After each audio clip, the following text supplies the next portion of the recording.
Hi, everybody. This is Jim Cornette, pro wrestling legend, and you're listening to the Book in the Territory Unprofessional Wrestling Podcast.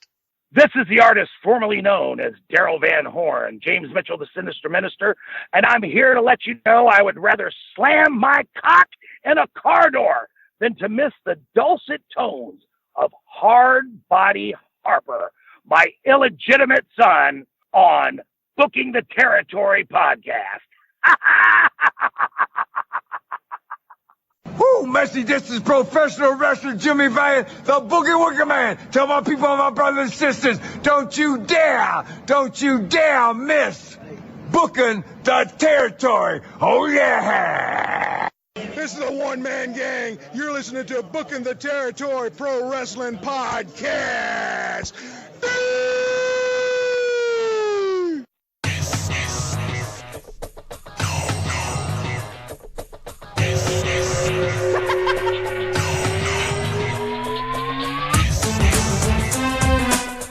Welcome back, everyone, to this week's episode of Booking the Territory, the unprofessional wrestling podcast. For today, we're talking NWA Saturday Night on TBS from December the 19th, 1987. 6 days before Christmas, and it's almost time for New Year, New Me in the NWA on Saturday night. But before we get into that, I want to welcome in Hardbody Harper, and for what we think is the last week on the NWA show, at least for now, Jesus. Mr. Lance Peterson. One more time. I mean, you were supposed to be the backup quarterback, not the fucking taking over. Garrett won that Thanksgiving game years ago, backing up Aikman. So this is my Thanksgiving game right here. You're like, who was the guy that replaced Phil Simms? Remember him? Jeff Hostetler. Yeah, that's who you are. Well, I mean, Jeff Hostetler went on to win a Super Bowl with New York. He did. So. He did. Shut up. Take it any way you get it. I need the help. You're actually complimenting the man when you say that, Harper. Well, hopefully we could win something. Do they have podcast awards? They do, but they're for the big names, you know. We're People flying like us under, don't get recognized. We're flying under the radar right now. Now. That's what kills me when I hear these like little known, unnamed, no name. I shouldn't say no name. These little independent podcasts, and it's like, oh, we won a podcast award. Man, shut the fuck up.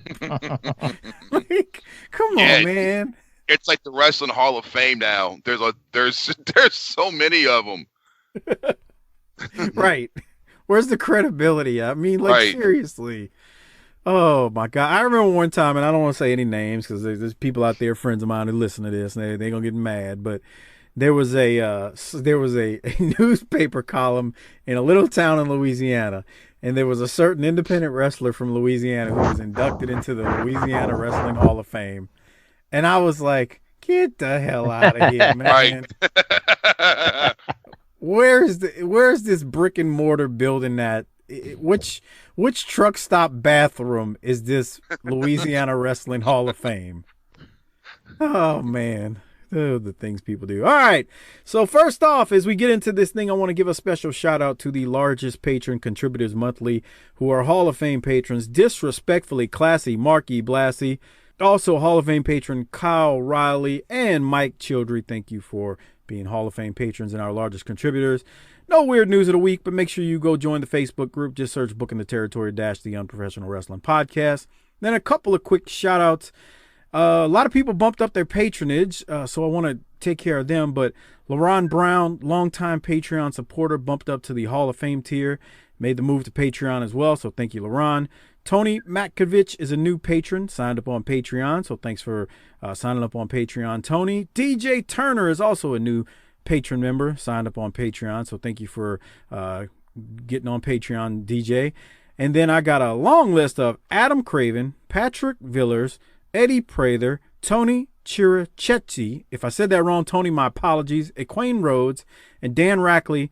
They bumped up to the $5 tier to get the WCW pay-per-views that are about to come up in 1988, along with the Clash of Champions that we're going to get to in 1988. And then one last one, Jesse Jacobs, longtime Patreon member, Hall of Fame patron. He also moved his patron tier to get all of that good stuff that we're going to do with the pay-per-view. So, Jesse, thank you. And Jesse, I got your review of show. We just got to get it recorded. So there's that. But no. Jesse's not the ECW. That's Mike Prue. Oh, okay.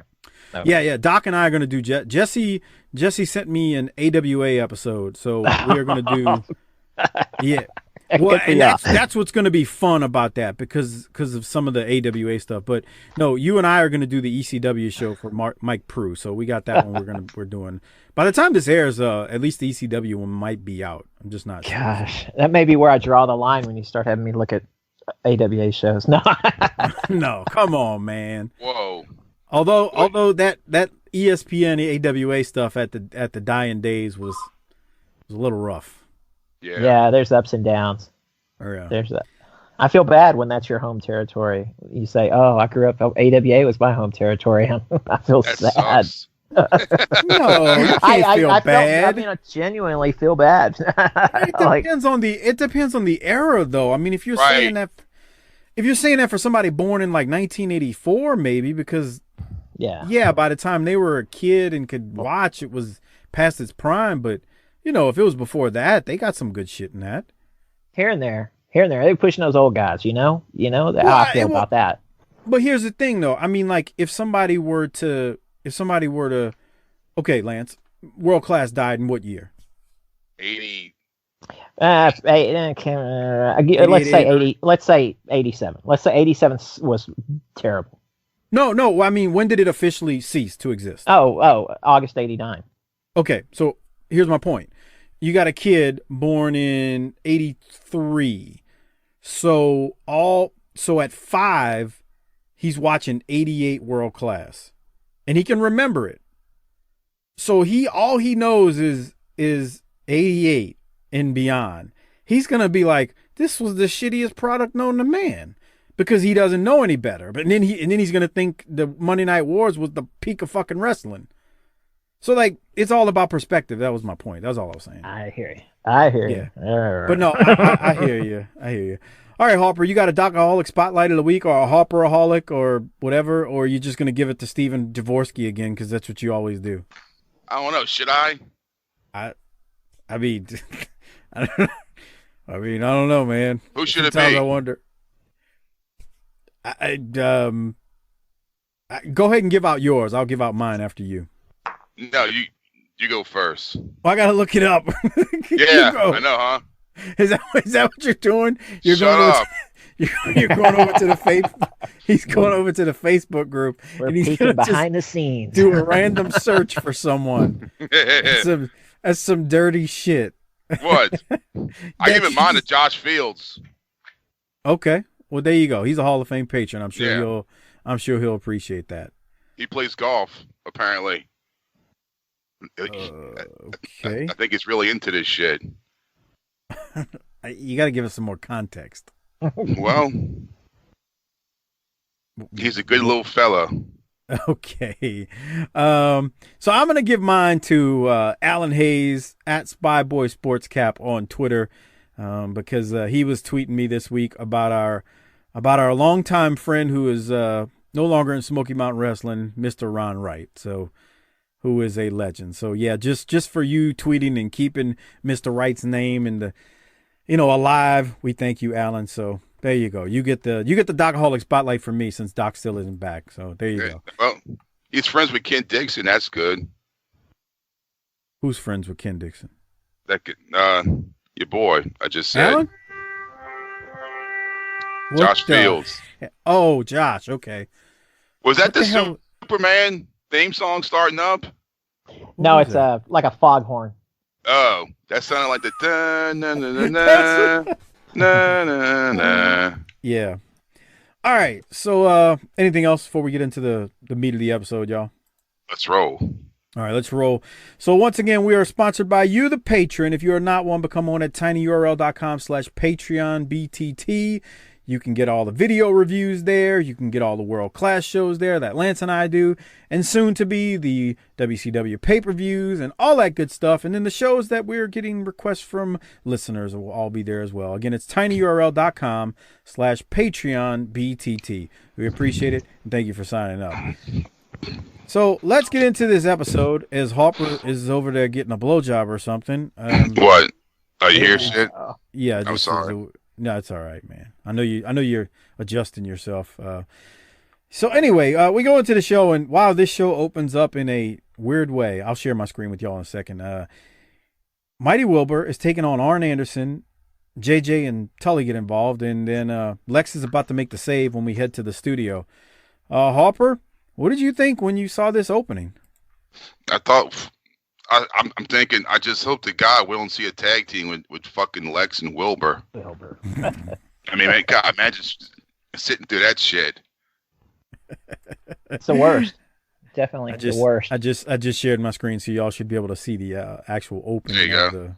TWN, right there. There it is. The Wrestling Network that no one understood. Okay. Get him, Lex. So you know what they were doing with that TWN is, I guess during the Power Hour, Gordon Soley would host a segment that might have both UWF and NWA matches. But yeah, anybody, and if they picked up that Power Hour when it went out, apparently everybody got worldwide then, because I know we were getting like worldwide maybe twice here at one point. So that's, I don't know. I'm not sure about it at all. I saw two different explanations on TWN, but that one I think is the right one, that Gordon hosted just a segment on the Power Hour. Was that like their version of the USA Wrestling? Yeah, exactly right. Right. Pro Wrestling, whatever that was. Pro Wrestling USA. Yeah. And to this day, I still I remember TWN, but I didn't think anything of it. Like, in my mind, I'm thinking it's a wrestling network, like a channel, and it's not what it was. So, yeah, we talked about that. Didn't we talk about that a couple months ago? Or they besides taking over UWF, they kind of taken over Florida, but they didn't actually buy Florida. That's why they're talking. Rotundo's got the Florida belt. No, they bought Florida. No, not actually. They didn't actually purchase it. They kind of took it over. But they never. I've read that they never actually bought it like they actually bought UWF. They just kind of, they worked with it. You can work on that, Mike. You find that out this week. Prove me right this week, okay? I need a source on that because that wasn't my understanding. But no worries. All right. You never question me on world class. I'm not used to you questioning me, man. Okay. I don't question you on world class is like suicide. That's just stupidity. You always get that stuff right. Okay, we'll keep going. So I'm not playing it. Sting is out there cutting a promo, and he's talking about Robert Gibson, who's got an injury, and Sting said he's all about winning the Bunkhouse Stampede, and Sting says he's coming for you, Ric Flair, and that's all I had. Harper, do you have anything from Sting right there? No, just as Man, call Sting. Man, call Sting. Ric Flair's a better wrestler, but I'm going to win it with my strength. That's see, I mean, look at that. Boom. Boom. Look at those lats. He's rocking. Ow! Okay. Lance, any thoughts from you on Sting? No. All right. God, look at that fat broad in the back. You saw her? Yeah. I saw her. Jesus Christ. She was like the Mighty Wilbur. Let's go back a second. Hold on. Let me get to it. Let's watch. Would you make out with her? No. There she is. Boom. Yeah. You're a dirty bastard. You know that? Making fun What? of big women. Man, she looks rough. I can just picture her like in the trailer park driving an old fucking, Pontiac Le Mans. So dirty. He's dirty. He's a dirty bastard. All right, let's keep going. We got Jesus. Now I can't unsee it. Nikita defeats David Isley. Do you notice that Nikita's only got the NWA World TV title? There? Yeah, right. I guess the other one's gone, huh? Yeah. Kevin Sullivan's going to talk about it later in his deal, but yeah, one belt. Yeah. So there you have it. David Isley. Okay, so David Isley is Thunderfoot 1 at this point. Joel Deaton had been Thunderfoot and gone and come back, and now the Thunderfoots are just jobbers. But Joel Deaton was Thunderfoot, with whatever, Paul Jones or whoever. JJ was managing. Oh, was he with JJ? Yeah, JJ. Okay, yeah, but it was at that point it was Joel Deaton, and Joel Deaton might have come back, but it's already switched now. All right. So Lance is clarifying from last week. Still trying to question me, Mike. Okay. Now, well, no, what I was going to say was, so by the time this airs, that other one would have aired, and people are going to be tweeting you about it. Watch. It's funny because our listeners, I'll say that about them, they will correct us, and we love it. All right, let's keep going. Nikita defeats David Osley, like we said. Dusty Rhodes then comes out, and he cuts the same promo. I didn't have anything from it. Harper, did you? No. All right. 3 weeks in a row. It's just like this guy got more shit in than I think he should have. Oh, you talking about on the Nikita match? Yeah. Yeah, Nikita didn't just destroy him. I mean, they were in there for a little while. I mean, look at this. He's doing an arm wringer. Yeah, they're working the arm, and it's a little weird, and it's gonna go on for a little while longer. I mean, he's got another he gets some strikes in. Yeah. Yeah, it's way too fucking long. They're all too long. Fucking A. All right, it drives me nuts. It should be a sickle and over. Give me a break. So what he's saying is, so Lance texted me yesterday, and he's like, "Man, this episode," and I was like, "Just watch the promos, Lance," because a lot of times some of these matches, they're just real, like some of them go on for too long to the point you're making, Harper. It's an enhancement talent versus, a big star.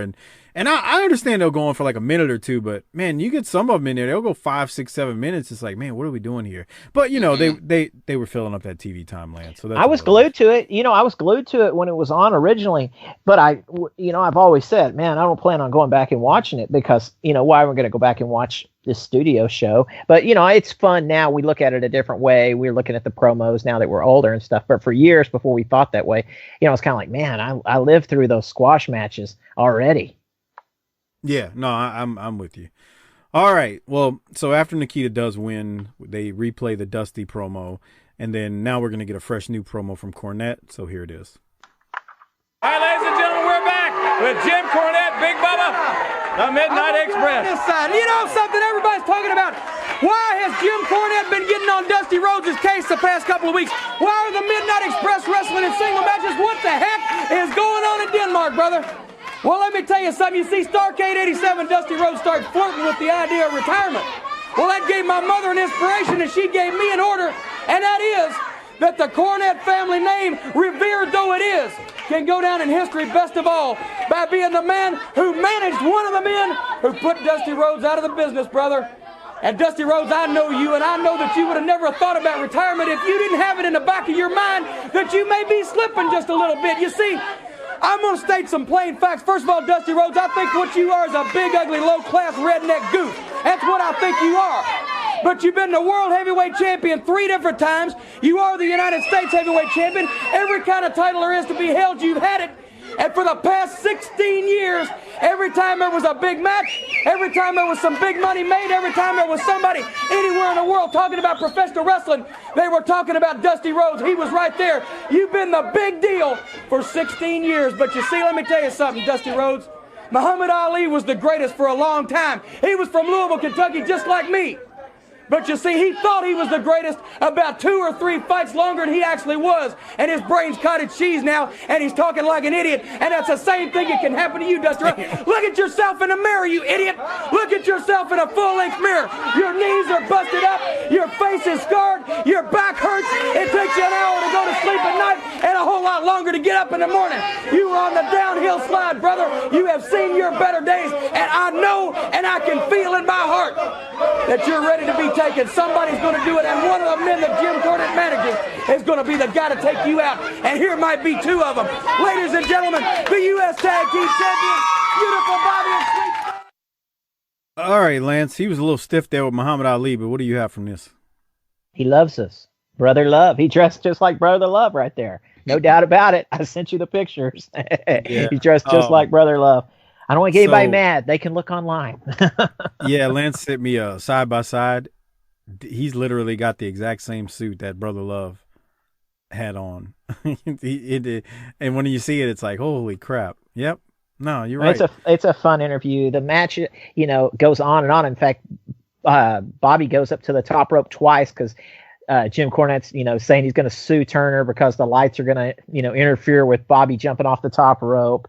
And it's just on and on, long match. Somewhere in there, Big Bubba gives Rocky King a shitty DDT on the floor. And then Cornette says a couple of things that are not really cool to say. But anyway, I don't have much about that. All right, Harper. So you're laughing. Go ahead and tell us what you thought about Cornette's promo right there, and then what he said when he was on the mic. Well, Baron fucking Muhammad Ali say he's got cottage cheese with brains. I mean, that was come on, bro. That was rough at this point, was it not? Yes. God damn.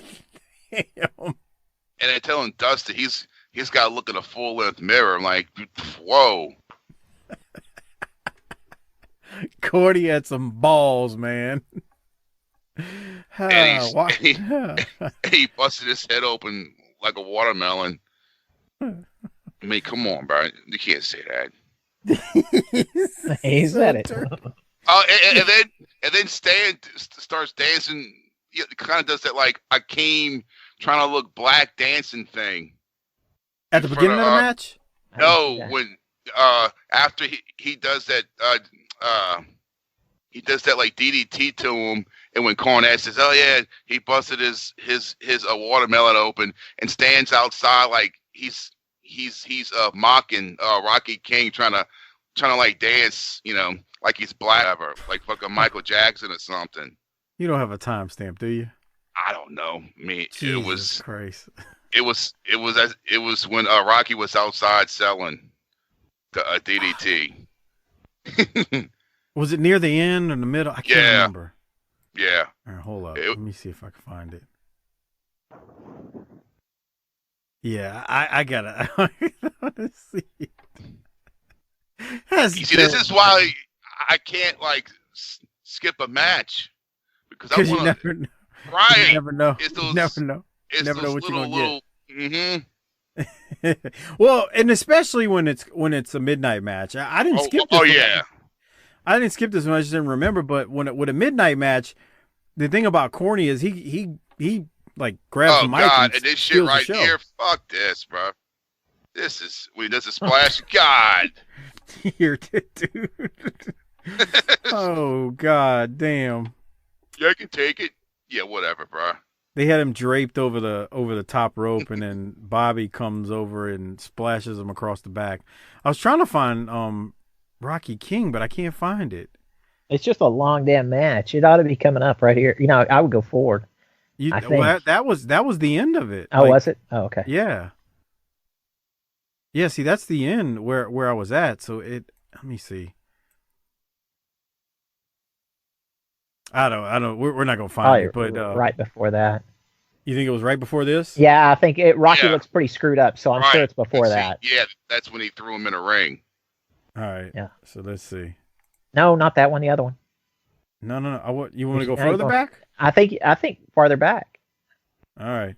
The listeners are out there like, we can't see what you're talking about. Yeah, I know. They're trying. Well, that's your problem.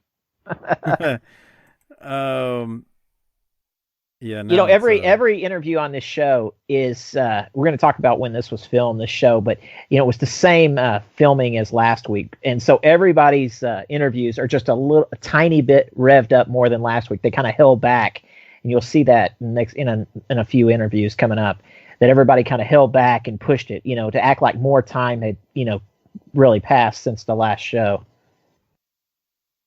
So I am trying to find it. Yeah, I don't think you're gonna find it. Yeah, you gotta go back, huh?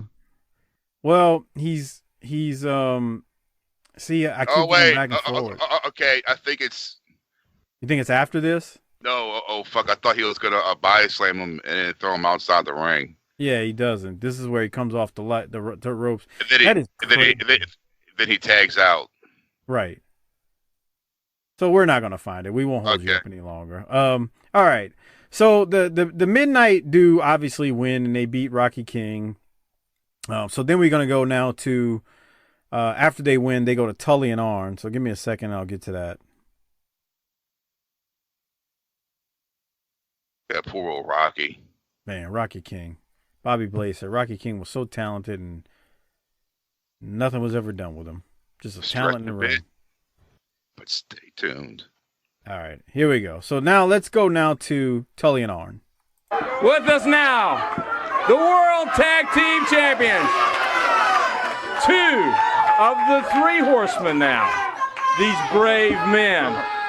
You know, David Crockett, you just hold the microphone and do what your brother tells you to do. I tell you what, I've held back my comments about the situation amongst the horsemen, all the announcers on the Wrestling Network, right here at TBS, all big controversy on what's going on with the horsemen. The problem is, and was and has always been, we've always been, just like Arn said, a closely knit unit, working like cogs in a wheel, finely tuned, the best machinery that money could buy. And that's exactly what it was. But when Arn ever lost a match, or Rick ever lost a match, or I ever lost a match, or lost a title, I'd come back and look at him square in the eye. Guys, I'm sorry, I'll get it back. I lost it. I lost it. I didn't come back in the ring and say, Arn, it was your fault. JJ, it was your fault. Rick, it was your fault. I didn't blame everybody else in the world on my shortcomings. Because I know how good I am. I know how good this man is. I know how good Ric Flair is. And I thought I knew the kind of man that Lex Luger was. But I tell you what, all the people chant, Luger, Luger, Luger. That's fine, chant all you want. Because this is down to something that happened with a finely tuned 4 people that got along in the ring, out of the ring, 24 hours a day, lived, bled, sweat, everything together. Live the life of a horseman the way it is, 24 hours a day. The religion that we've come out here for a year and a half, 2 years, and said you've got to live the horseman lifestyle 24 hours a day. Well, Luger, you want to go off on your own thing? That's fine. You did it. But you come out here on national television, we didn't get 2 things done. You didn't finish me up. You didn't do this. Well, Luger, if it ever hit your mind that we didn't want to beat you up, we didn't want to put you out of wrestling, it was just like spanking a baby on the bum for touching the stove or for doing something they shouldn't have done. But now, Luger, let's show this film. Luger, you've taken it to a whole different realm, and I'll be quiet right now. All right, while they throw it to the footage, Harper, what did you have from Tully right there? I like it when they told him, just do what your brother tells you to do. You could tell he wasn't expecting that. Yeah, he's still smiling when he says it. It hadn't registered with him. But, they put David kind of as the Gene Okerlund on this. He's by himself, or he was over by the ring earlier while Tony and Jim are, they're always together at the desk. Yeah. Yeah. He was still he kind of still was smiling. Now, he hadn't processed it when Tully said that. He's like, what the fuck? Yeah. I like when Tully said, when I lost, I blame myself and not others. Yeah. Lance, what did you have? Yeah, Arn's, great as again, but he's revved up. It's basically the same speech as last week's what Arn said, but just they're revved up. I wanted to explain. The December 2nd was the night that Luger turned in that bunkhouse. Then this is just a few nights later. This is the 6th, is the Wilbur save. So, and then this is filmed on December 9th. So even though this episode, they're pushing that they've had all these bunkhouses and that, who's won and who's gotten hurt during them, they haven't had that many bunkhouses so far. They've had a few, but I can't tell you all the winners. I really had trouble finding who won on those tours. I know that Big Bubba had won. The Road Warriors, we'll talk about that when we get to them. But anyways, Arn's great, but it was kind of the same thing. Y'all may pick him as the MVP, but I know what I'm going to do. All right. So, Harper, anything else before we keep going? No, we can keep going. All right. So they, as you saw, if you're watching on Patreon, they show Luger saving Mighty Wilbur from Arn and Tully. And then Luger's out in the ring right now with Jim Ross. And Luger basically says he's going to be breathing down the horseman's neck every step of the way in the bunkhouses. And that's all it really was. I didn't have anything else from it. Harper, did you have anything from Luger here? I've always wondered, why would you save Wilbur? Damn. Like you give a shit about fucking Wilbur. Damn. Well, I mean, he's supposed to be a Karen. Yeah, but what I'm saying is, it's like, why would Lex give a shit about fucking Wilbur? I think there's something to that, but I think it's also he's just a baby face. So I'm a good guy now. I've got to find somebody who likes me. Yeah. He's trying to do the noble thing, I guess. Yeah, whatever. Okay. Lance, anything you had from Luger? No, let's keep rolling. So they were back in the studio, and Arn's about to get serious because he takes his glasses off during his portion of this. Oh, here it is. I thought he had already talked. I'm sorry. No. It's all right. That's cool. I knew where you were going. I wasn't about to be in what do they call it, Harper? A grammar Nazi. Yeah, I fucking hate that when people. You know what? The easiest way I have done this is you purposely misspell something on social media. Like I would purposely put the wrong your in, and this is how you find out who stalks your shit. Right. Because they never like or comment on anything you post, but the moment you put the wrong your or the wrong to instead of TO, you put TOO, they can't help themselves but to react to it. And that's when you find out who fucking stalks your shit. You are right about that. Yeah, absolutely. All right, let's go to R now. All right, you saw it, Lex Luger. These men are the hunted now. That's right. He's after you guys. David Crockett, I know time on this television station costs a lot of money, but I'm going to buy a couple of minutes, and I'm going to have a little chat with you, Luger. Wherever you're at, if you're looking at a monitor, I'm not going to scream and holler. I'm an intelligent man, as you well know. I regard you as being an intelligent man, so I'm just going to talk. I'm not going to scream. I'm not going to holler. I'm just going to tell you like it was. J.J. Dillon came to the Horsemen. He said there's a kid in the Everglades in Florida. He's got a fantastic physique. He's got a great attitude, and he wants to learn. I think he can be a horseman.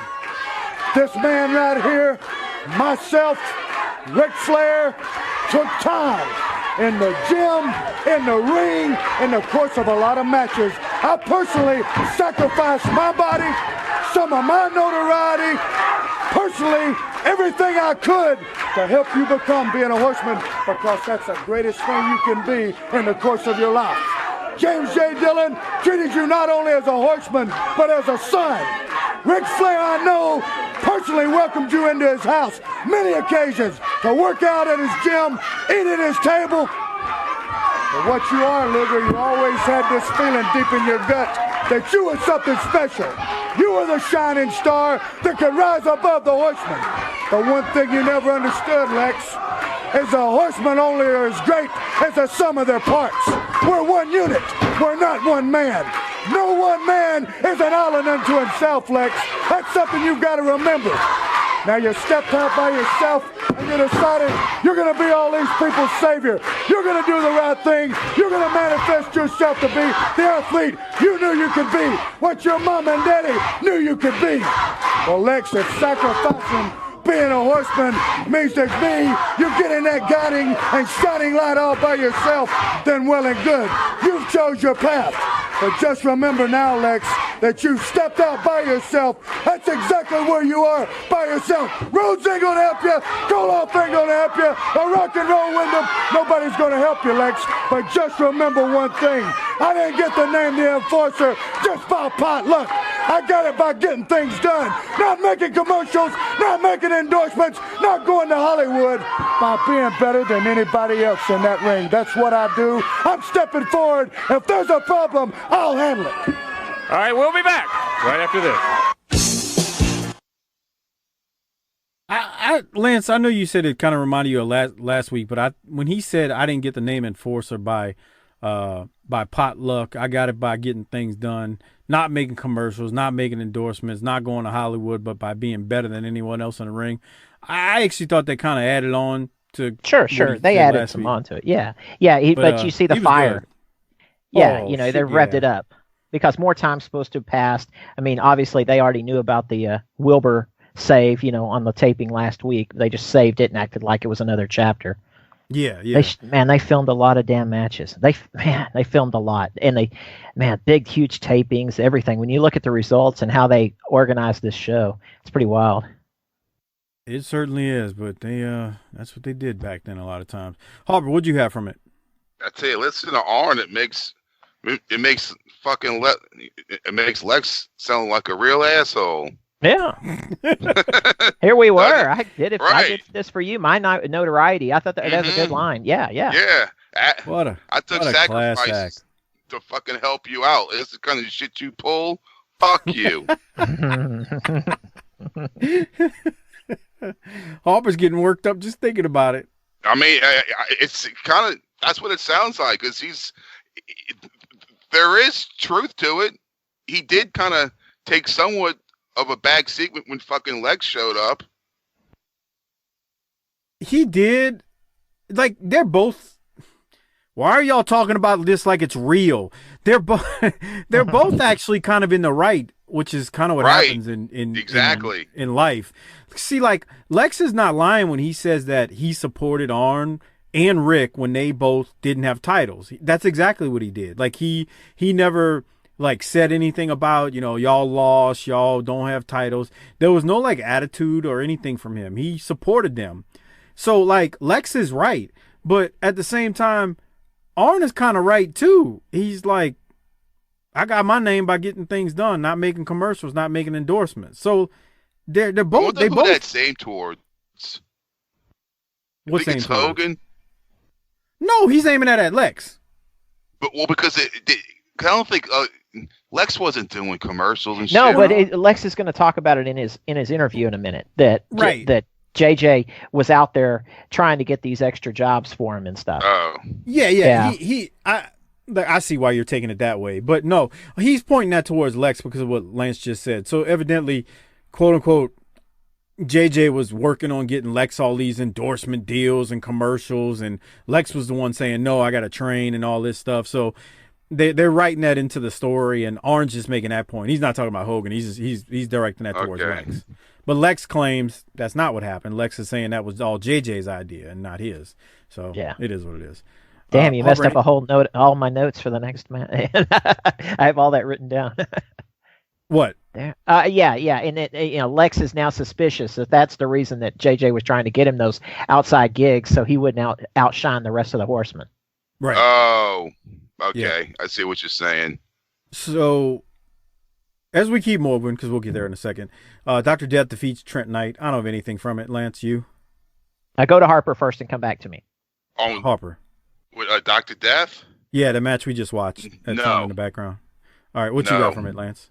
All right, so they do an interview afterwards. Are you going to play that at all? It doesn't matter. You can go to it, but it doesn't matter. I wasn't planning on playing it only because. No, it goes a little long, but Barry comes up, and the whole time, Dr. Death is treating Barry like he's 20.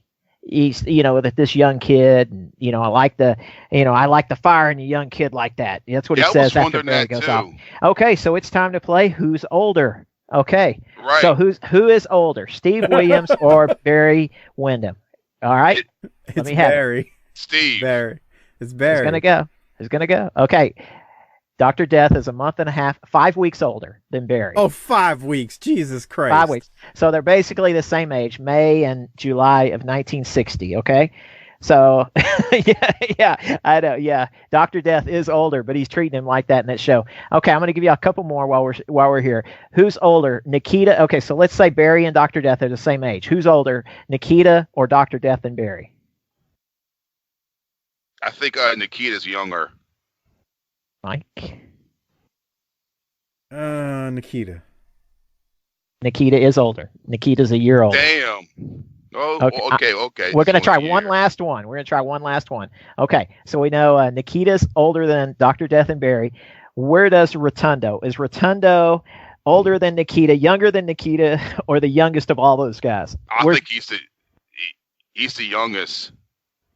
Damn, that's a good question. And I ain't about to look it up. Well, I've got it right here, so you just got to guess. Well, no, I what I'm saying is I'm not going to cheat. I'm not going to Google it while we're right. Youngest. Mike Rotundo's the oldest. Wow. So it's March of 58, then Nikita's March of 59, Dr. Death May of 60, Barry July of 60. Well, see, That's easy to get wrong because they're all within 2 years of each other, 58, 59, Right. and 60. Well, yeah, Barry and Death, Dr. Death, Barry started, wrestling in Barry 79 while Dr. Death went through college and all that football mess and came out in 82. So, that's a tricky one. Wonder what what do you think he got a degree in from fucking Oklahoma? Back in Did those he days. graduate? Yeah. I mean, he Did he played really? there 4 years, right? That don't mean he fucking graduated. Yeah, doesn't mean he didn't leave. Yeah, who knows what he I got to say it, You and can I play can for say 4 this. years and still take 6 years to get out of college, dude. He's probably a PE major, and I say that because I am a PE major. So he's probably PE major. To be a coach. I am Googling this just for shits and giggles, so let me put that out there. Probably watch it be like pre-med. College. That's a PE major, and I enjoyed it. I also have a psychology major too. So Well, there you go. But I did have PE because I was the trainer, taping ankles on the sidelines. Wikipedia, if you trust it, just says Williams graduated from the University of Oklahoma in '81 after a football career that saw him named an All-American. So it doesn't say what his degree is in, but yeah, he apparently, if you trust Wikipedia, he graduated. Well, that's so there's good that. enough for me. Yeah. Well, look, Lance, now they're gonna make fun of you because see, they make me in my degree. We're gonna now make a PE degree. Yeah, but here's the thing: he actually, worked in sports with fucking athletes, though. Yeah. So I see why. And then I went to South Dallas and cashed checks for the last 25 years, 30 years in a beer store. I didn't use either one. Nobody uses their degree in the field that they got it in. Shit. That's how it works. You go get a job doing something else, and it's a damn shame because all the employer wants to know is if you've got a degree. They don't care what it's in. Anyway, the way of the world nowadays. Doc is actually a doctor, Lance. So I don't know if you realize that. He's actually... Thugonomics? No, the doctor of thugonomics. No, his degree is not in thugonomics. That's for damn sure. Oh Jesus. So what are you a doctor of? Let's have it. He's general studies. Psychology. Okay. He's really got his PhD. It's not a joke. All right. PhD in psychology? Yeah. Really? Okay. Yeah, I got a bachelor's in Was psychology. he like Dr. Phil? No, he ain't like Dr. Phil. Do you want him diagnosing your fucking problems? That's wild. I'm just saying. You know what I mean? Psych majors are the craziest ones. That's what they say. Yeah, I guess. So, all right, let's keep it moving. We got a. Where was I at? A lot has played. Okay, so Doc had his promo, and Dr. Death was talking about. Crockett tells Dr. Death he had one of the best matches he's ever seen. I have no clue why he said that. The match had no emotion in it, but whatever. That match that we just kind of watched. Dr. Death talks about facing Barry Windham. Barry interrupts the promo and tells Dr. Death the next time they battle that Barry will pin him. Whatever. Sheep Herders cut a promo. I got no notes from it. Did you have anything from it? They're just wild and woolly and whatever. Holy shit. Yeah. Did you have anything?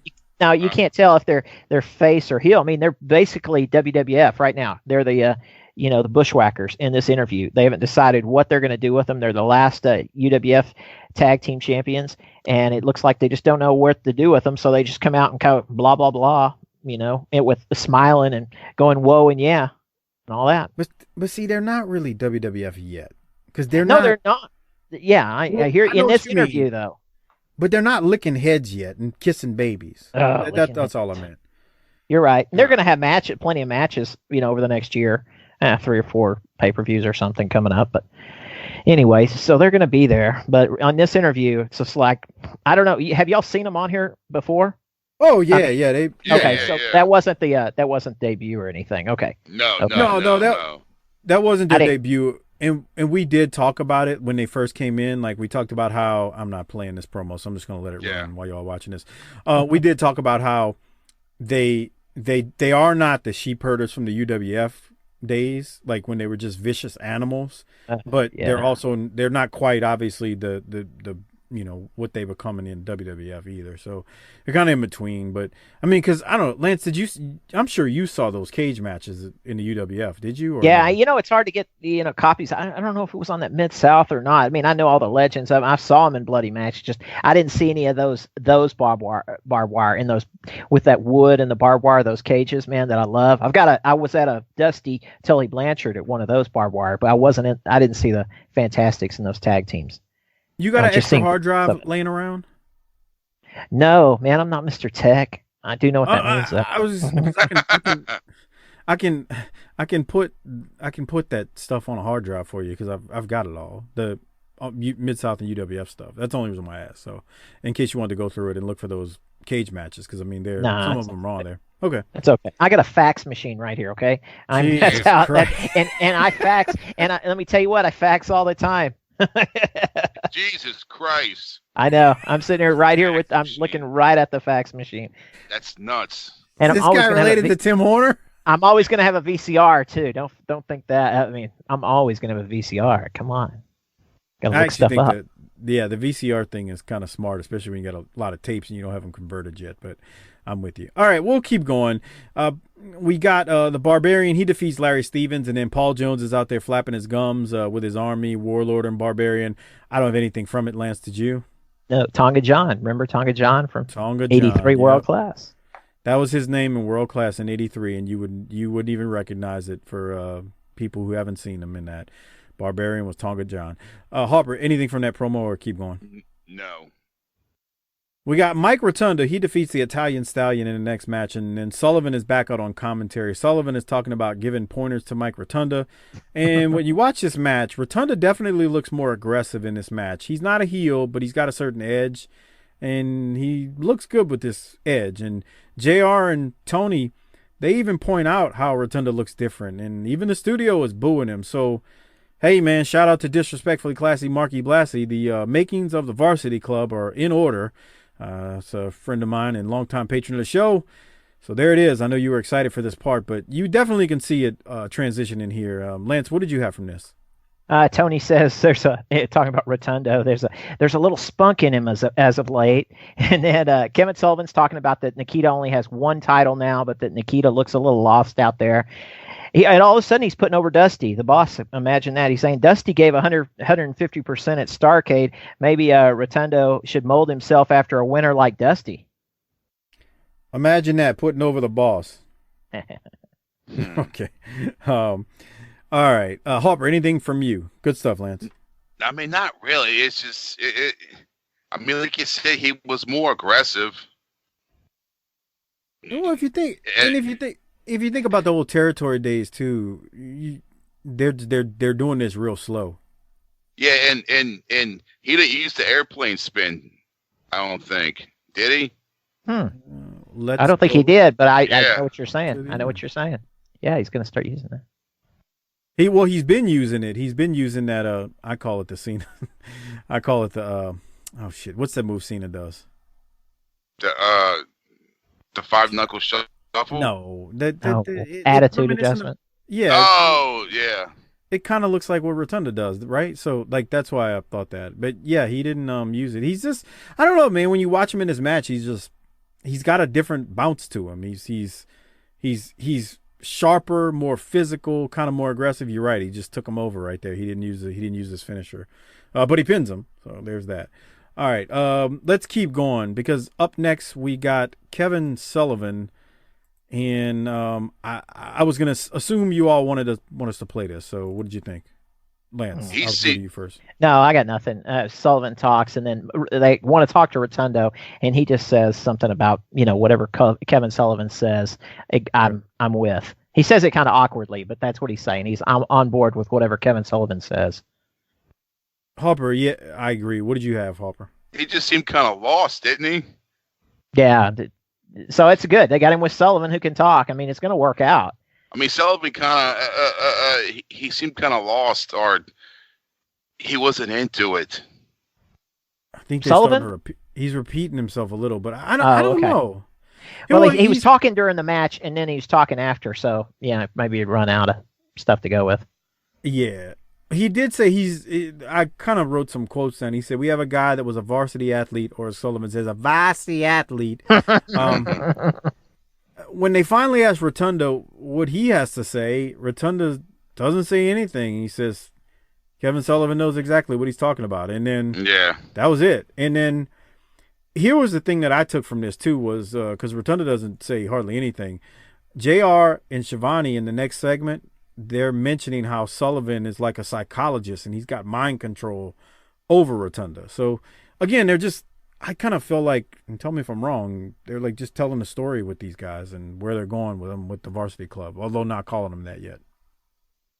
So, Harper, go ahead. No. Lance. I was going to say, and I hadn't put this on my notes, but the fact is, here in 1987, anybody that started watching wrestling in the early 80s and buying all the magazines, Kevin Sullivan's been put on the magazines like a star through the years. I mean, you've seen everything he's done in Florida, being, a demon and all that kind of mess, having mind control. And also, Mike Rotundo on that point has been in the magazines. You don't really know of any big things he's done. He's held a Florida belt and he's been in Florida a million years. So you kind of think of him as goody. So these guys had a little bit going with them. I still don't know. I guess Dr. Death. I never felt that Dr. Death got his, a foothold here in the NWA at this time, but I don't know. That's just me. I feel like people know what Sullivan is, and they're probably leery because all of a sudden this longtime good guy, Mike Rotundo's come. I think it's a perfect pairing. Kind of not as good as Chris Adams and Gary Hart, were, but still, it's the worst possible guy having an influence on this longtime babyface. But he does wonders for him. Well, I think. Yeah. I mean, shoot. Yeah, it's a career saver, I believe. Yeah, Rotunda wasn't doing it for a babyface for me in this time period. No, nothing. Was he doing it for you, Harper? No. Yeah, it wasn't.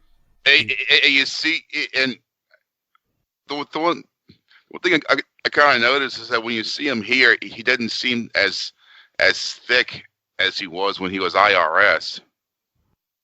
Yeah. He could hide that belly, wearing a white shirt. Yeah, I agree with you. I agree.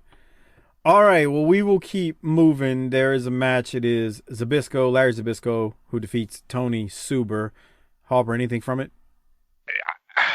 The finish was kind of, he just rolled him up. Yeah. Advance to it right now. And see. Yeah, he just kind of rolled him in 1, 2, 3, and they just kind of get up and look at each other like, screw you. There it is. Yeah. He just gets up and like, up yours. Teddy Long is saying something to Zbyszko right there. You can't tell what he's saying.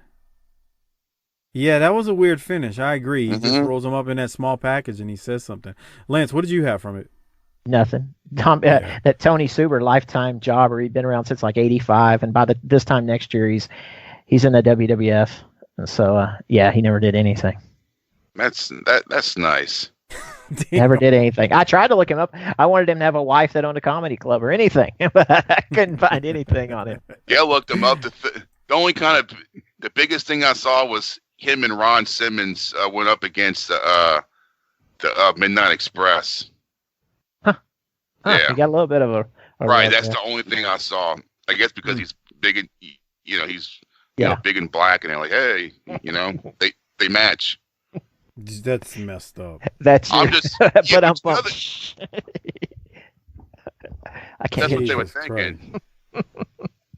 Jeez, no, I know what you mean. That's what I'm saying. If that's what they were thinking, Jesus Christ. All right, we'll keep moving. So up next we got Ric Flair.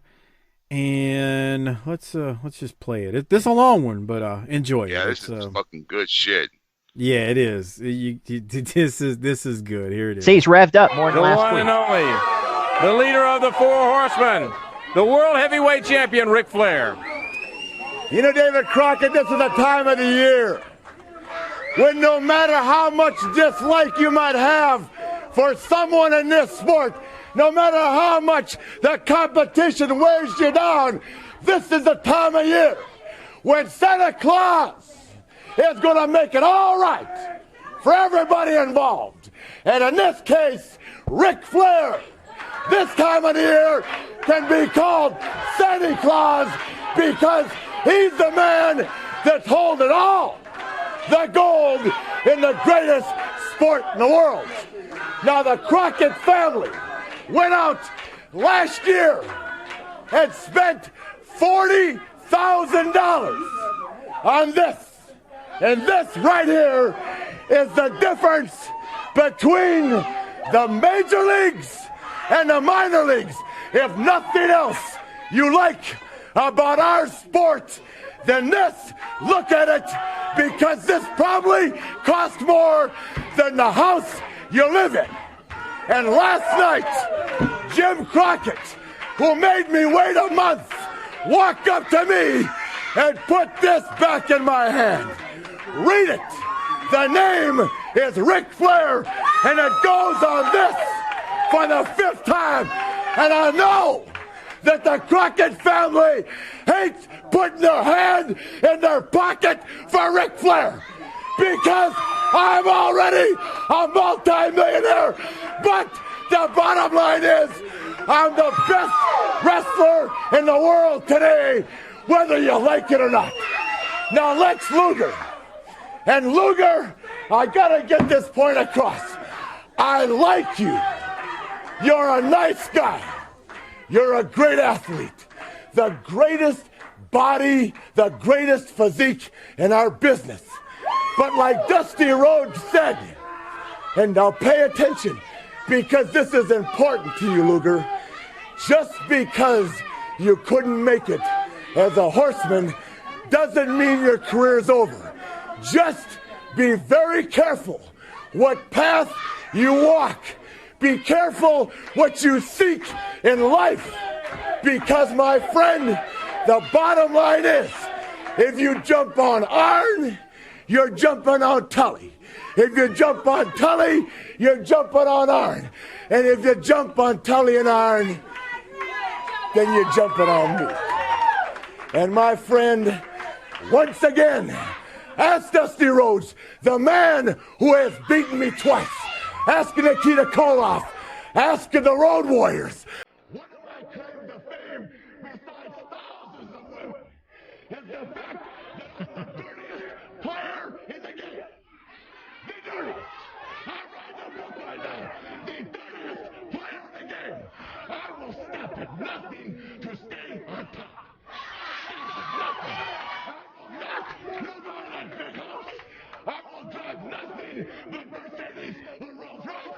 I will go nowhere on a commercial airliner.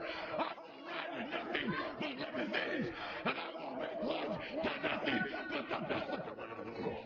You know why? Because I'm a winner at all costs.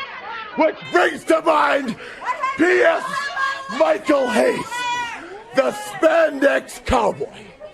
Now, Hayes, in Atlanta, where you have lots of bag ladies, you are called a poor man's Ric Flair.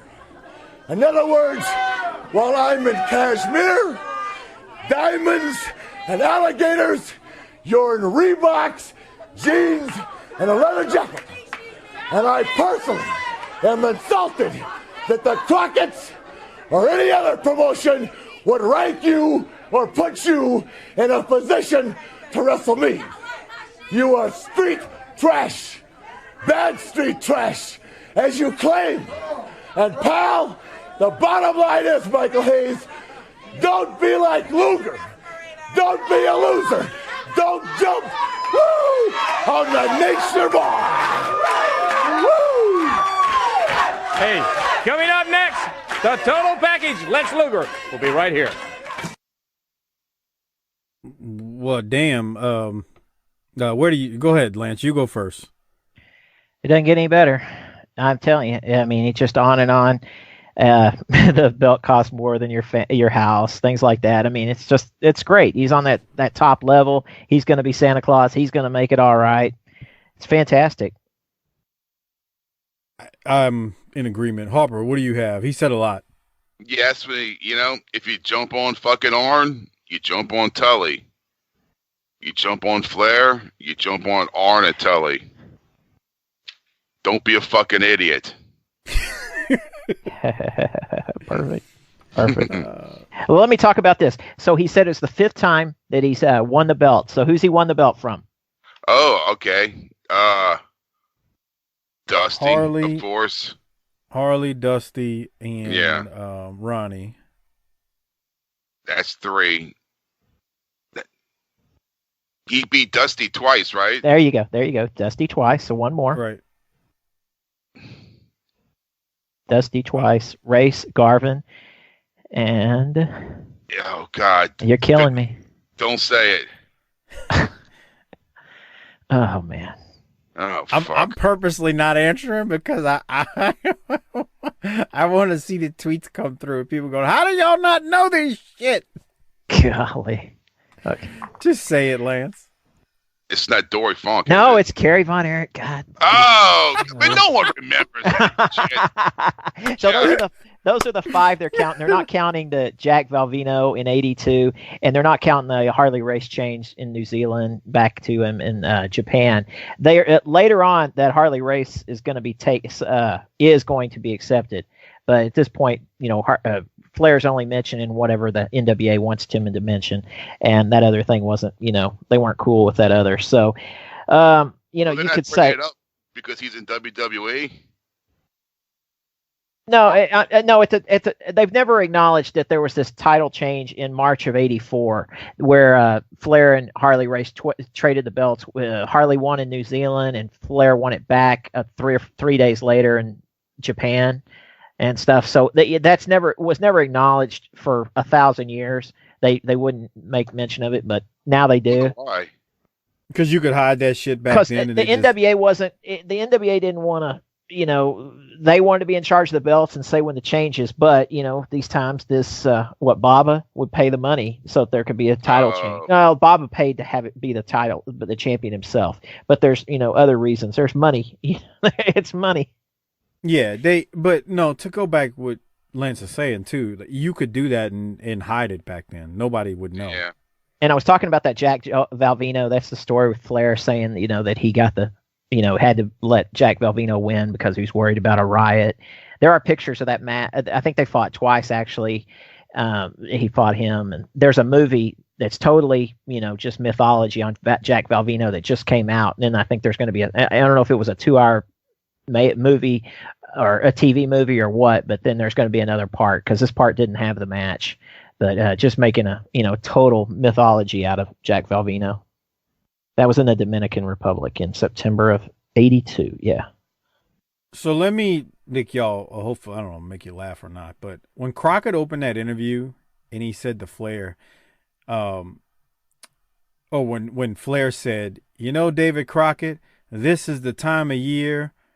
I thought he was about to say this is the time of year when all the guys want to go home with their wives and families during the holidays, and I don't want, but I want to be on the road because being home is boring and I can't style and profile with the ladies at the Marriotts around the country. I was waiting for that because Rick, we remember doing this in '85, and he was the only one who showed up on like the Christmas week show to really do anything. Everybody else packed it in for the holidays, and Rick's out there styling and profiling, cutting promos, and he was literally the whole effing show. Do you remember that, Harper, from like 1985? Yeah. So Rick says, and then he keeps going with this. This is he called himself Santa Claus. I just thought this was fun, and I mean, he just went aboard. He like started scoreboarding because he's like, I got all these girls, and he starts just I got the gold. The Crockett family said 40K on it, and. Jesus. I mean, he's talking about making love to the best looking women in the world. He called Hayes the spandex cowboy and street trash. Street trash, yeah. He's just going off, but I don't know. Any other thoughts, Hopper, on this? No, we can move on. Yeah. Lance, okay. Yeah. So I was going to play Luger because it goes on for a while, but I'll say this. He puts over the Horseman. That's why I got that written down right here, yeah. Yeah, he puts him over, and he also says he looked out for him. And then he also addresses the endorsement deals and commercials, and he claims that JJ, again, we said this a second ago, was the one making the deals, and Lex refused because he was here to wrestle. And it went on for too long, but he made his point. And he did say he would get Arn back. What did you have, Harper, if anything? when he's saying about the endorsement deals, I kept thinking, well, in a few years, all y'all are gonna be wearing Ruse fucking tennis shoes. Remember that? Yes. Yes. And then for those kangaroos, and then WCW had those ring posts and with the root. Yeah. Fucking hey man, you got to take the money where you can get it, you know. Right. That and Mellow Yellow, Mellow Yellow commercials with Dusty. Yeah, I got some of those cans. A fan sent me some. Fritz Grandi is his name. Sent Harper the Mellow Yellow cans. Very cool. Yeah. You have you got a Tim Horner one? Yeah, I got the Tim Horner one. Why the fuck would they make one for Tim Horner? That's like making it like an Italian stallion can or something. I don't know, man. I can't answer that question.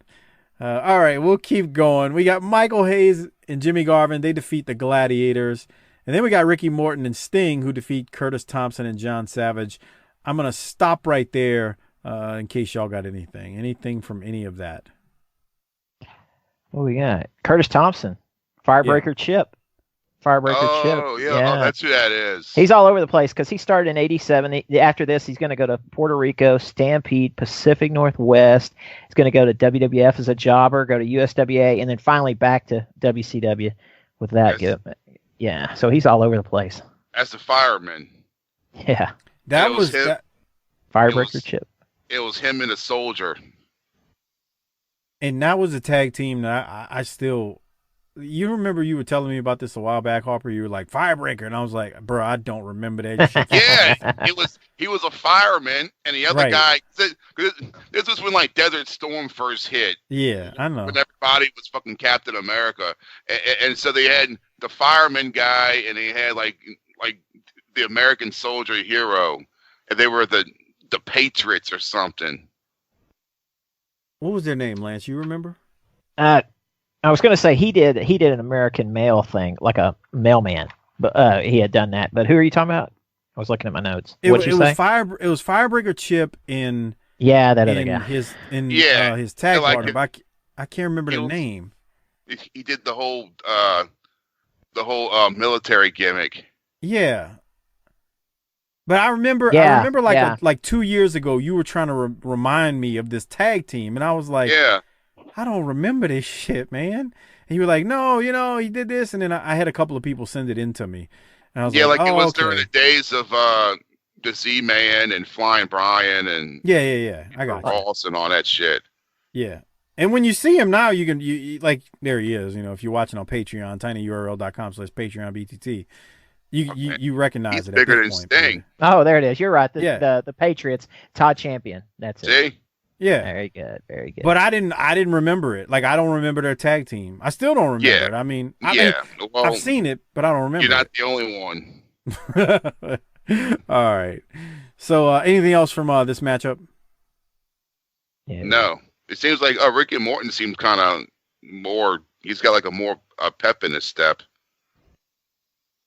He's out there without Robert. He's happy Gibson's out. Right. Oh, Jesus. That's nice. He's like, finally, I got a partner that's got two eyeballs that like look in the same direction. Shit. Say that again, Harper. I had to stop and restart the video. What did you say he said about Morton Gibson? He says, finally, I have a tag team partner where both his eyeballs look in the same direction. You heard that? The Eye of Gibson. Boom. He's talking about you. That's nice. Real classy, Harper. I mean, come on now. Doc told me to say that. He just fucking texted me. Okay, yeah, allegedly. All right, we'll keep moving. We got Crockett is out here. Crockett Jr. is out here now. He announces that next Saturday, Nikita Koloff and Dusty Rhodes will take on the Midnight Express for the U.S. Tag Team titles in a match. I don't remember the last time Dusty wrestled on TBS Saturday Night, so I guess it's been a while. Yeah, in the studio specifically. Right. I guess when I that. I mean, we've seen clips of matches, and I mean, we've seen the Starrcade '87, but actually in the studio. It's been a long time. Lance, anything from this?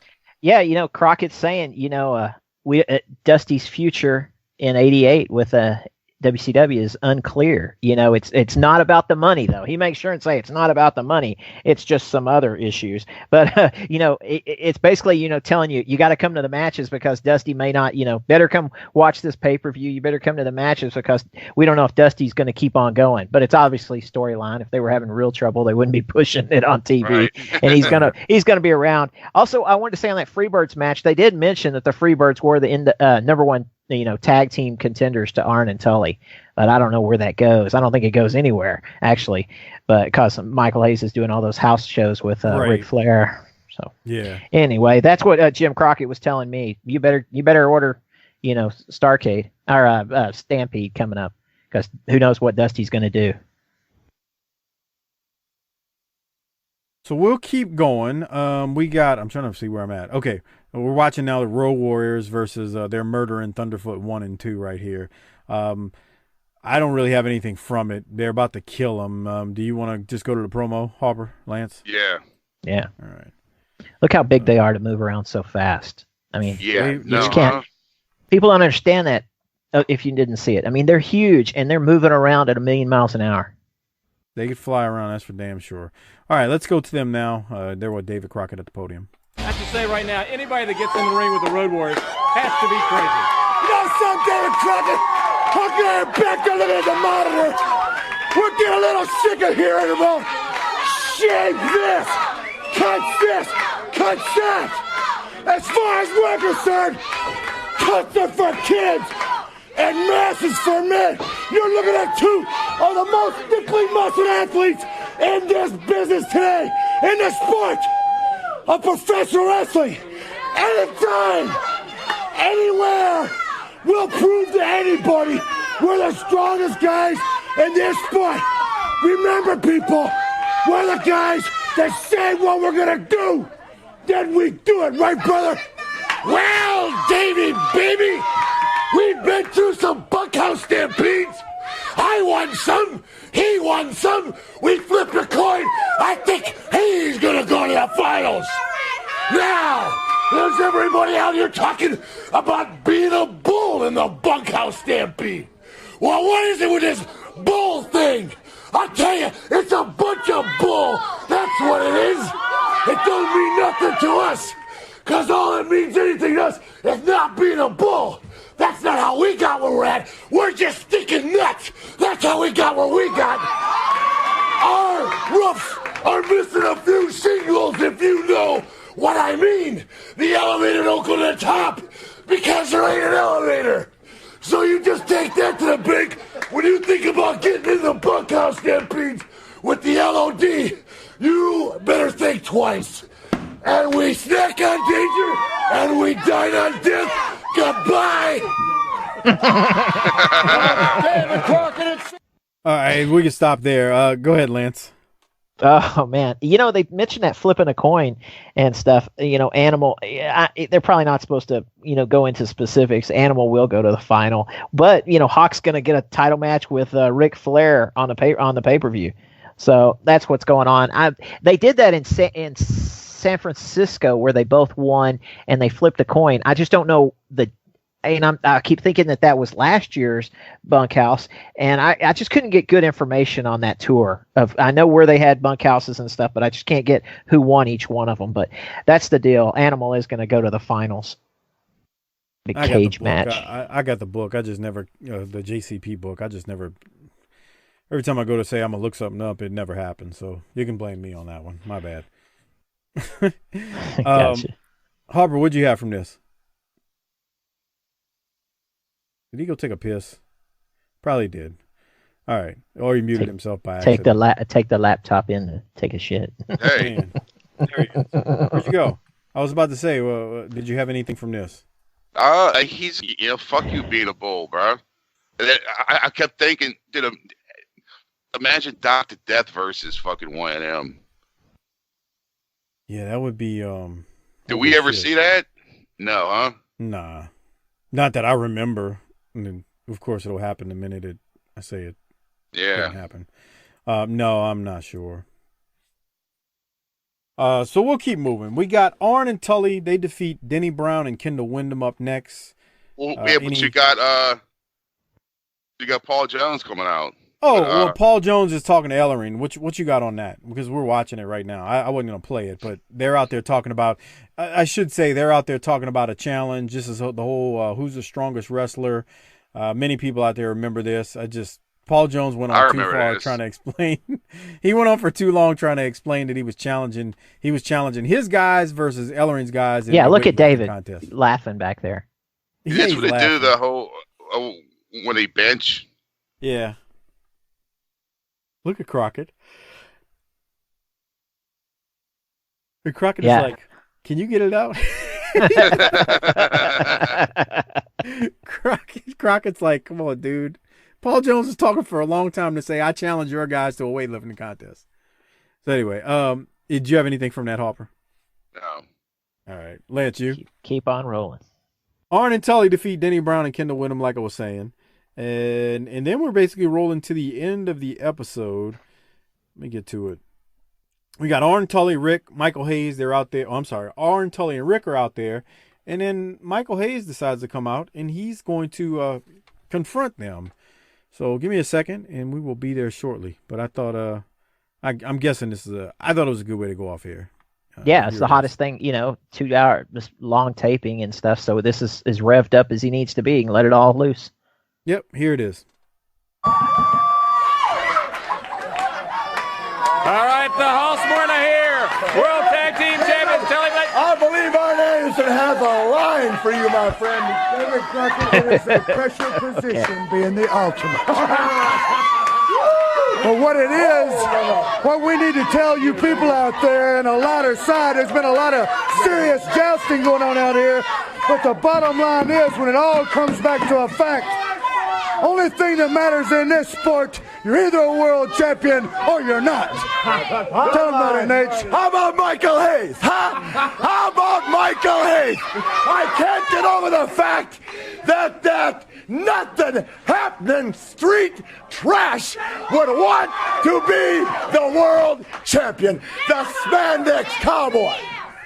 Hayes, if you're out there, pal, I'm telling you to your face, if this is Atlanta, Georgia, and you represent the lower side of life in this town, can you imagine that? Ric Flair styling and profiling, Arlen Tully, limousines, good-looking women, fine clothes, Rick, you remember what my dad told you? That's right. The first rule of fighting, kid, is never overmatch yourself. 1, 2, 3, 1. Nature, boy. You're looking at the freak of nature, man. And when you come down here and you run down every wrestler in the National Wrestling Alliance, that's fine. You want to run me down, that's fine. When you want to run down the people that pay your enormous salary and you want to run down Atlanta, Georgia, guess what, pal? That ain't fine. Because I'm going to tell you what, I've been overmatched all my life. You have no idea what it's like to sleep in the same bed with your mother and your brother because there ain't no other bed. You have no idea what it's like to eat pinto beans.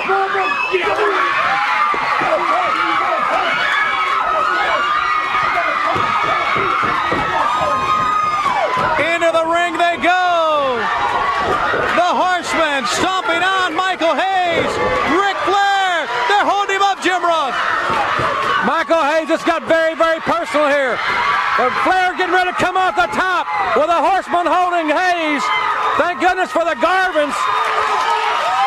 This one is getting, volatile right here. He's going to learn our some manners and some etiquette of sports. Okay, that from Ric Flair talking with David over at our ringside location. David's making his way over to ringside to talk to Michael Hayes. Here it is. Lousy street trash kid. Blue jeans, Reeboks. And guess what? This size 13's got your behind print on it, boy. You know, they sit around and they call you the all-night-long man. The reason why, Jack, is it takes you all night long to get the job done. You come pushing me around. You want to see I wasn't overmatched? I got some friends. And Arn Anderson and Tully Blanchard. Your time's coming, man. You know your time's coming. And if you want a six-man, come on in here, guys. You're looking at a six-man.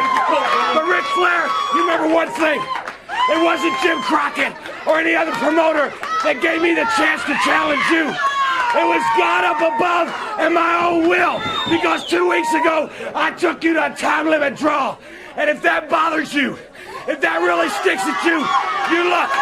No diamonds, no cashmere sweater. But I got a heart. I got determination. And ain't nothing stopped it. Because when I started in wrestling 11 years ago at the age of 17, they said he'd never make it. Here I stand, 28 years old, and I ain't getting older, Daddy. I'm getting better. All right, ladies and gentlemen, Ric Flair, the World Heavyweight Champion. All right, Tony and David are going to talk for a little while here, but I guess I'll go to Harper first. Harper, what'd you have from all this melee and everything that went on with Hayes right there? I love how Arn just doesn't attack him. He puts his arm, he puts his hand on him like, hey, bro, and then he says, no, bitch, fuck you. And then they just start going at it. And at the end, when he says, I'm not getting older, I'm getting better. Yeah, that sounds, Yeah.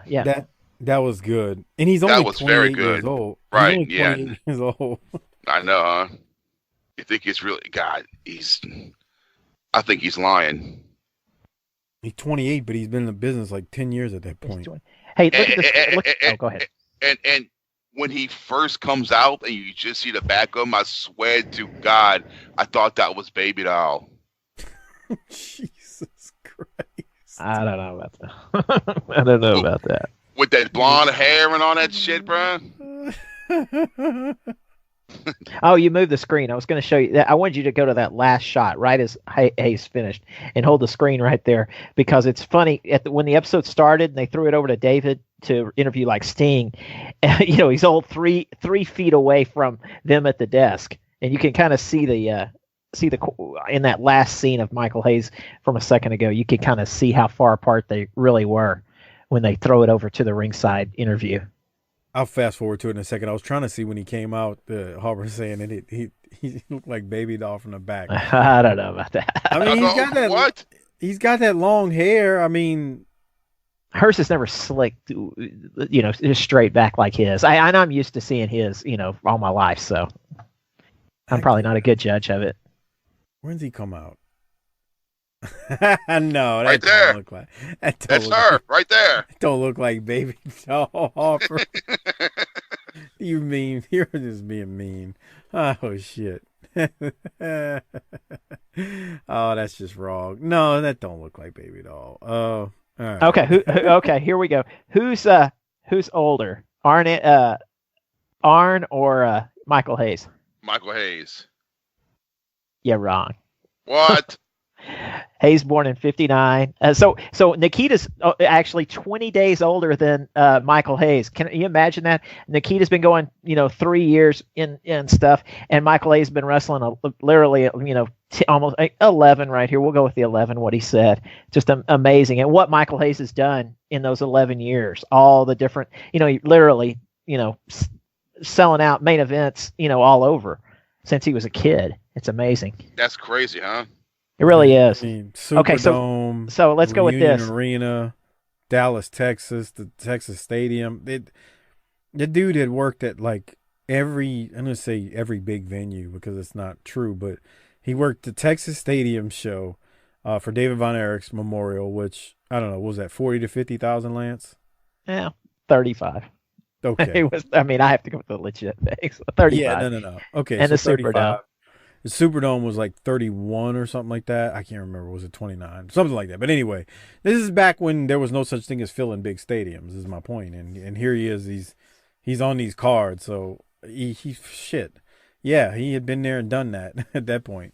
What were you saying, Lance, though? I was saying, so who's older, Tully or Arn? You said Arn was born in 58. Yeah, Tully's 4 years older. Yeah. Ron Garvin's an old man on here at 1945. Yeah. Doc has done that age thing with us before, and I just never remember. He's done it like a few times actually. And they keep shitting on Reeboks. What's wrong with fucking Reeboks? I don't know. I mean, like when I was a kid, like that was you got the Reeboks. Get your fresh pair of Reeboks. Yeah. Yeah, I guess. I don't know. That seemed like a thing too to me. Like a lot of people wanted Reeboks. Mm-hmm. Yeah, it was pretty hot for a while. And what was the other? British Knights got hot for a second. Oh God. Yeah, they got hot. You can't imagine. They got hot for a second. Yeah, they did, Harper.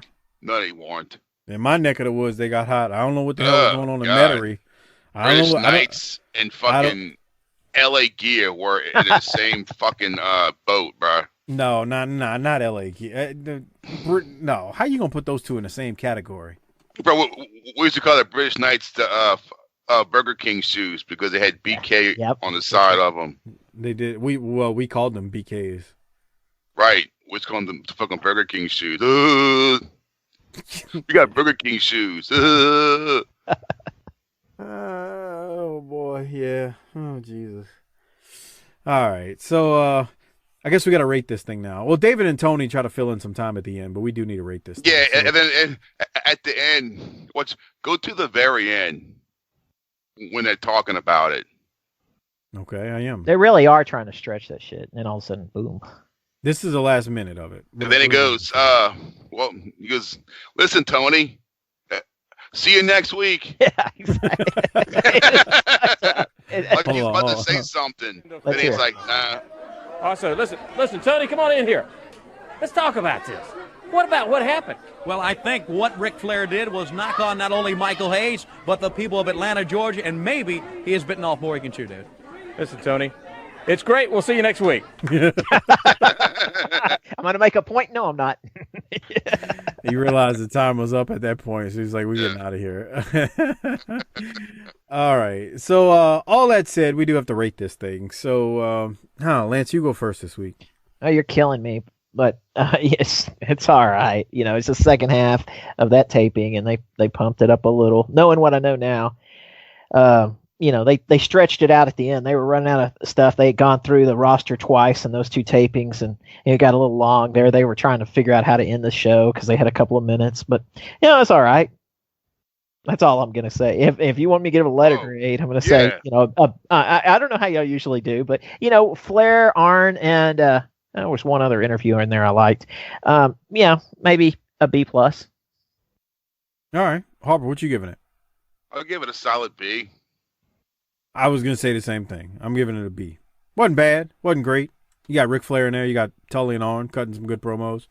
But I give it a B. So we're all in the same range. You know, I mean, there's a lot of enhancement talent matches in there, but I gave it a B as well. All right, so the Rolex, I'm giving it to Rick. Yeah. All right, y'all are going to give it to Rick. You know, Arn maybe.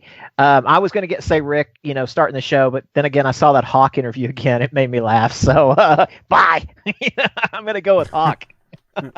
Hawk's got it a few times, but no, That's it's I mean, you can't argue Hawk. So, all right, you're going Hawk. Harper and I are going Rick. So we got 2 B's and a B+ and 2 Ricks for the Rolex and 1 for Hawk. So there it is. All right, everybody, before we get out of here, do need to remind you, please use the Amazon referral link. It's tinyurl.com/BTTAmazon. Great way to support the show on an ongoing basis. The show get a little bit of kickback in return when you use that link. Give that link to your wives, girlfriends, and side pieces and hoes in your life. Tell them to use it. It's tinyurl.com/BTTAmazon. Don't forget to become a patron at tinyurl.com/PatreonBTT to have access to all the Patreon content. Really helps the show, so please do it. And you'll get the video reviews, the world-class shows, all that stuff is up there. There are plenty of tiers, but it starts off at $2, so thanks for considering. And then also, download the Patreon app on your mobile device or your phone, because what happens is whenever we post the shows, or even if I don't even post shows, if I post just things like, hey, we're going to do a live YouTube or something like that, it'll go straight to the app. And then you'll get notified. That way you don't have to refresh anything, but you see the post as soon as they happen. So we don't post a lot there as far as like text posts and stuff like that, but the app will notify you of shows as soon as they drop. So there you go. Lance, what you got before we get out of here? Can you fax me some of that info? No. Jesus Christ. Hey, everything's great. No, thanks for having me on the last 3 weeks. I'll jump in whenever you need me and stuff. But I'll go back to my shallow end of the pool and stuff. That's messed up. But you know, over the shallow end, that's where the MILFs hang out. So, Yeah. I'm good. And if you want an award-winning podcast coming up, that's going to be our Texas Stadium review coming up in a week or two. Now, we may get some real recognition on that. I'm counting on it. Hey, last thing I got to say on that WrestleMania post game, I mentioned how I was reading Gary Hart's book. So if anybody wants to get a safe copy of that, I'll send you the link, because I don't know if I downloaded it. I just clicked on it, said PDF form, and it came up, and it's a really good copy, really easy to read. So if you direct message me on Twitter or whatever, I will send it to you. Well, there you have it.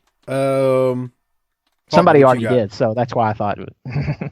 Oh, I got you. Harper, you got anything? I saw you another Wildcat show is coming up. By the time this airs, the one that's about to happen will already have passed. Oh yeah, the one in Georgia. Are you going or no? Yeah. Okay. I didn't see your name on it, so I was just making sure. I'll be there. It's May something or another. It literally was just announced, yeah. So, dude, well, I remember the last time we went. They still have those old school Pizza Huts there. Do y'all still have those? Not anywhere around me. Where you sit down and you can eat and dine in with the salad bar and all that shit. And those red plastic cups. Yeah, y'all have those still? Oh, I don't. They're not any around me. What about near you, Lance? Which one? I'm sorry. Pizza Hut. Those old Pizza Huts where you dine in and sit down. No, where you sit in? No way. No, there's no sit-in Pizza Hut. Yeah, they have one there, and we fucking went to it just for shits and giggles. And, dude, I was in 1984 fucking all over again. Yeah, basically. It was crazy. You play Pac-Man or Galaga on those bar tables. Yeah. That's a good time. And the salad bar. Yeah. The kids going up, putting their snotty hands in the croutons. No. God, fuck that, dude. How disgusting is that fucking shit? Oh, God. The worst example of fucking public food is a fucking Pizza Hut salad bar. Oh, shit. Can you imagine the stuff in that salad bar? Dude, because they always get that big tub of ranch dressing that's kind of halfway white and it's kind of mixed with the Thousand Island and it's all fucked up looking. There's a fucking crouton thrown in there and some that fucking cheese. There ain't nobody over there just managing it, standing by it, wiping it every time somebody. No. It's all leaked across the ice with the ladle. Remind the people what you think about buffets in general. They're fucking disgusting. And the kind of people that fucking go to them, they don't care. Because if you, cattle like I told you last time, it's when you look at the worst, the fucking you get the most penalties against them from the fucking health board. It's always those fucking Chinese buffets, and they're always fucking packed in there, bro. They don't give a fuck if that food is from yesterday. All right. So while Harper's bitching about buffets, the date that Wildcat is going to Georgia is Cornelia, Georgia, May 18th. So Saturday, May 18th. Landmark Arena. The Landmark Arena, May 18th. That's where fucking AJ Styles got started. Luke Hawks' best friend. Yeah. No, I'm just kidding. May 18th. I just said it again. So we'll plug it a couple more times. 7 p.m. doors open, 8 p.m. bell time. Landmark Arena, 4246 Level Grove Road. But go to Wildcat Sports and Entertainment on Facebook, and you can see the poster there. Stevie Richards is going to be there. Harper's going to be there, so I guess that's all that matters in his mind, right? That's right. Okay. All right, Harper. Before we get out of here, I got an oldie but a goodie for us all. Here it is. What happens if she gets on the court against, I don't know, Djokovic or Rafael Nadal or Roger Federer, what happens? Who's taking a piss? Hopper's over there. Oh, God. God. Hit the mute button, you savage. You all right? Jesus. Hopper. Be blessed and be a blessing. Exactly. Oh, Jesus. Okay. So now that we got that out the way. What do you want to bet that toilet he's pissing in hadn't been cleaned properly since 2016? Yeah, right. I can't stand a dirty toilet. Fuck that. Hopper, we learned tonight that Hopper likes a clean toilet. I can't stand that shit. How hard is it? You make your mom clean it? You make your mom clean it once a week? No. Sounds like he does the cleaning on his own. I guess so. Mr. Clean. There you go. What? I feel better. All right, that's it. Oh, shit. You know that was almost 3 years ago now? I know, huh? God damn. Oh, 2 years. It was almost 2 years ago now. Holy shit. All right. Anyway. Oh, goodness. So it is time to depart now and get up on out of here. Hit the go home cue and ride off into the sunset. So, Hopper, if you don't have anything else, hit the tagline and take us home. Book it, bitch.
Quick shout out to all the Hall of Fame patrons out there before we get out of here. Always want to be thankful to all the patrons we have, especially our Hall of Famers. So just shout out all of you: LaRon Brown, Kenny Byersdorf, Glenn Abbott, at GA WrestleNut, Bobby Murray, Marlon Mueller, aka at Half Pints Point, Josh Warren, Everett Starr, Super Duper Hall of Famers Mike Childry, Kyle Rowley, and Disrespectfully Classy Marky Blassie are all in that Super Duper category. Thank you. And Craig Norman, Johnny on Patreon, the great John Dean at YRC21, Josh Dunn, Ryan in Auburn, good old Justin, Robert Smith, Joseph Ice, Tim Moretti, Adam Price, Brian Evans, Mark Wilson, Armando Martinez, David Jordan, Jesse Jacobs, Josh Fields, Chris Meyer, Gerald Green, Mitchell Johnson, Mike Prue, Will Parker, Jeremy Bryant, Classy Alex, Sliding 91 US, David DeVries, Frog Zeppelin, SV Pageant, Bill Sousa, Big Rich at Spyboy Sports Cap, Ari Miller 39, Dustin Roberts, Jay Shiny, Ruben Espinoza, Merciless Jones, Jesse Lucas, Chris Browning, Justin _Andretti, Coleman 822, Marty Howe, and T-Hog 94. Godbold Unreal, thank you for being Hall of Fame patrons out there. And I want to say also thank you to my friend Mike Prue, all of his plugs on the Bottom Line cast. They are category category, cataloging the career of Stone Cold Steve Austin in the WWF. So check out the Bottom Line Cast wherever you get your podcast from. iTunes, Stitcher, Spotify, Podbean, Google Play, you name it, it's on there. Also on Twitter, they're at Bottom Line Cast. Check them out. I don't think I got anything else. I appreciate all of your patronage out there. You guys are the best. Thank you very much for supporting this show each and every week. It really means a lot. And or I say each and every week, but it's really each and every month. So thank you for everything you guys do. And that's it. I'm going to get out of here. You know what Lance and Harper and Doc always say, book it, bitch.